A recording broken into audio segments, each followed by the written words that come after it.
Greetings everyone, my name is Etterville, and welcome to the finale of my Let's Play of JOES, a Proto Man Adventure. During the last part, I cleared the remaining alternate pathways in level 4. So in this part, I'll be covering the secret located at the end of level 4, play around with the secret character, and give my final thoughts on this game as a whole. I don't need any other extra lives, so I'll ignore them. As I have all 4 of the JOES letters, I can access the secret. Thank you for the extra life over there.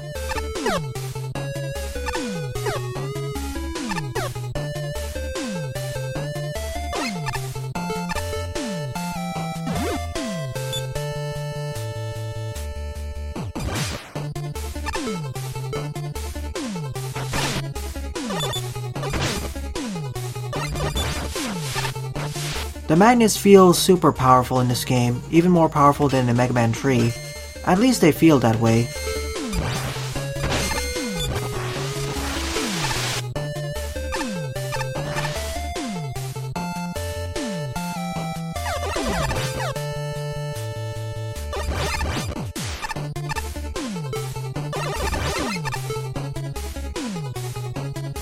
Well, that's different.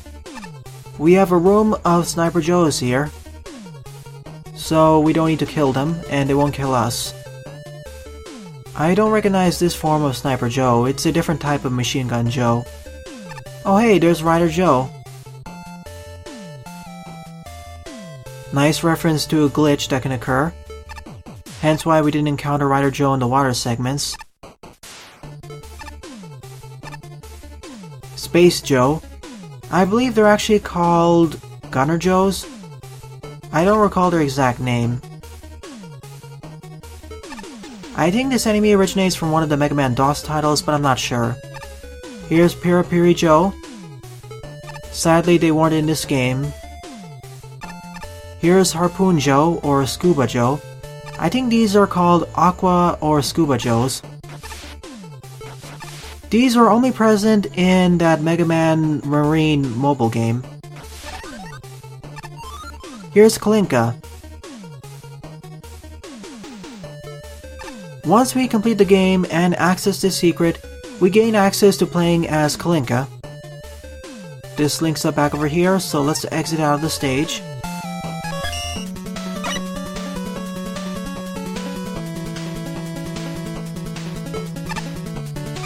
I'm already playing a video game, Dr. Kozak. Nope, I can't swap over to another character here. In order to swap over to Kalinka, I need to save and exit to the title, and start a New Game Plus. I see the New Game option has been goldened. Here's Kalinka. So let's do a quick playthrough using Kalinka, going through Stage 1 and part of Stage 2. Kalinka has access to a rocket launcher. It does push her back a bit when it's fired though, so I gotta be a bit careful when using it.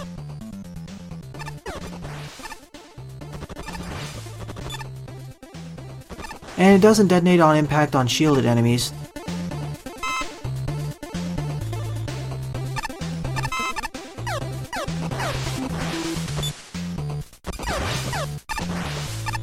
But it is super powerful. More powerful than the charge shots, I'd say. They can even blow open these blocks. Kalinka also has access to the needle cannon, which consistently fires straight forwards.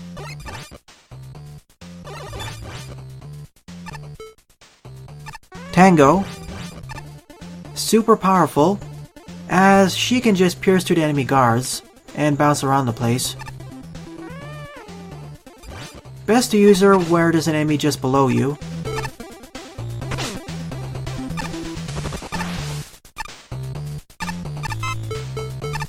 And last but not least is Carry. It will spawn this carry item directly below you, so you can use it to save yourself if you're just above a bottomless pit. I believe Carrie originates from Mega Man 1 for the Game Boy, so Rockman World 1.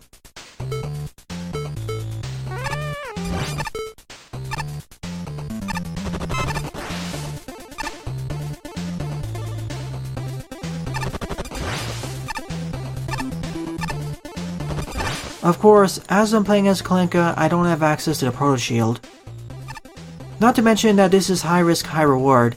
If my shot gets deflected, I need to wait for it to go off screen before I can fire another shot. Essentially a more risky version compared to Breakman.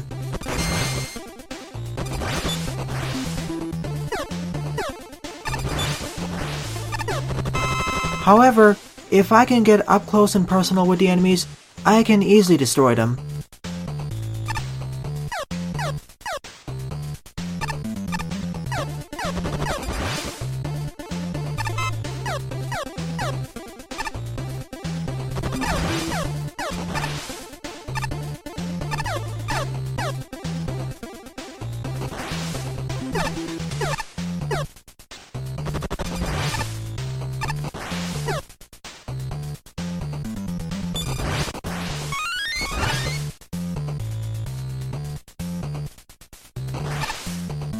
Plus, unlike Breakman/Proto Man's Buster pellets, these will not travel through walls, so I can use that fact to my advantage.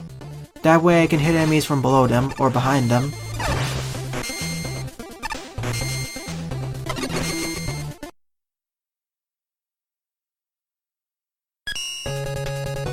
Thank you for the pro tip there.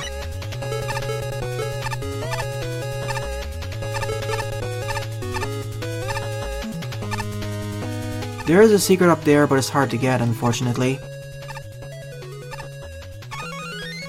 2 extra lives. Shame that I missed it during my first playthrough. Overall, Kalinka is a nice way of playing through the game. In some ways she's more difficult, in other ways she's easier.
Unlike in many other fan games, Kalinka just gets knocked out, instead of exploding like all of the other characters. There's another Easter egg in regards to what happens if you spend too much time when underwater. She essentially drowns, and you're forced to start from the last checkpoint, though it takes quite a while for her to drown. Nevertheless, I've shown enough about the secret character playthrough, so let's end off the game.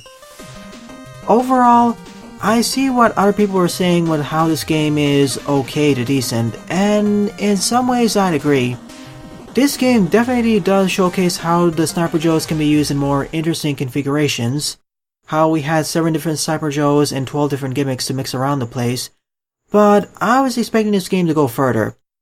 With its 2-year development cycle, I was hoping that there would be at least 10 more Sniper Joe varieties.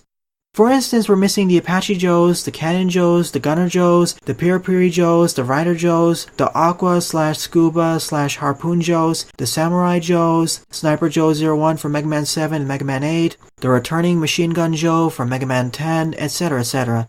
I was hoping that this game would borrow a lot more influence from, for instance, the first Wily Fortress stage in Rockman 4- Infinity. That was an amazing Joe stage that only used Sniper Joe type enemies to great effect, because of the great variety. Whereas in this game, the variety in Joes is lacking. We got glimpses of those other Joe types in that secret break room, which is quite a shame because I did like the level design. I liked how level 1 focused on introducing all 7 of the Joe types, the 6 regular Joes and the Rider Joes, and it also showed on the last screen how the Rider Joes or the Ride Armors could have different types of Sniper Joes.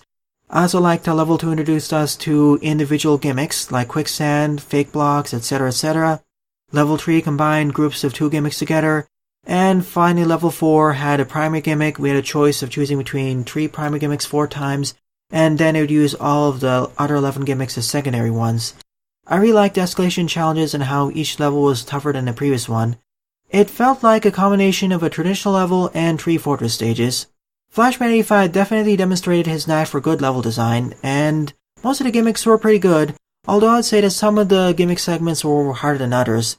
And I did like how he gained access to a secret character by getting access to the Joe letters. I also liked how, depending on what character you play as, you'll get a different experience. So overall, I had a fun time, definitely a decent experience, and I'd recommend at least trying it out. It certainly isn't the best Mega Man fan game, but it isn't the worst. It's probably a 5.5 or 6 out of 10. Thanks for watching my Let's Play of JOES, viewers. If you like this Let's Play, please rate, comment, and or subscribe, as they all really help out the channel.